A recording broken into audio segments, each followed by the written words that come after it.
महत्वाचा उद्याचा जो 23 तारखेला जो नागपूरमध्ये मोर्चा घडतोय वंचित बहुजन आघाडी आणि काँग्रेसच्या नेतृत्वाखाली, हा भारतातल्या इतिहासातला पहिला असा मोर्चा असणार आहे की कोणीतरी आरएसएसच्या कार्यालयावरती मोर्चा घेईल. पण मला याच गोष्टीमध्ये आपल्याला एक गोष्ट सांगायची की हा मोर्चा आरएसएसच्या विरोधात नाहीये, तर हा मोर्चा आरएसएसच्या कार्यालयावरती आरएसएसशी संवाद साधायला.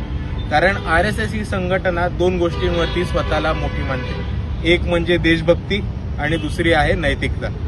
आम्हाला आरएसएसच्या कार्यालयावरती मोर्चा करून आरएसएसला ते दोन प्रश्न विचारायचे की आज जे नरेंद्र मोदी पंतप्रधान झालेत ते तुमच्या प्रचारामुळे, तुमच्या प्रचारकांमुळे झालेत आणि त्यांना सत्तेमध्ये तुम्ही बसवले. जेव्हा नरेंद्र मोदी जेफ्री एप्स्टीन सारख्या बलात्काराशी संबंध ठेवतात, त्या जेफ्री एप्स्टीनच्या मध्ये त्याचे नाव येतं, तेव्हा तुमच्या नैतिकतेला हा पटतं का?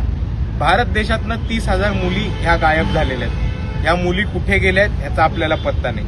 या सेक्स ट्रॅफिकिंगच्या मार्फत, कुठल्या रॅकेटच्या मार्फत जेफ्री एप्स्टीनच्या आयलंडवरती नाही आहेत का? हा एक मोठा प्रश्न आम्हा सर्वांना पडतोय. आणि ह्याच सगळ्या घटनेमध्ये जर नरेंद्र मोदी ह्याला हातभार देत असतील तर आरएसएसच्या नैतिकतेला हे पटतंय का? हा पहिला प्रश्न आम्हाला विचारायचा आहे. आणि दुसरी गोष्ट, आरएसएस स्वतःला देशभक्त आणि राष्ट्रभक्त संघटना म्हणते, पण जेफ्री एप्स्टीनच्या फाईलमध्ये स्वतःचं नाव आल्यामुळे अमेरिकेशी जो करार केलाय नरेंद्र मोदींनी, तो करार या देशाला विकणारा करार आहे. आणि म्हणून आम्हाला आरएसएसला हा प्रश्न विचारायचा आहे की जेफ्री एप्स्टीनच्या फाईलमध्ये स्वतःचं नाव आल्याच्या भीतीपोटी जर समझोता करून आणि कॉम्प्रोमाइज होऊन नरेंद्र मोदी जर करार करत असतील तर आपल्या देशाचे पंतप्रधान हे कॉम्प्रोमाइज आहेत का?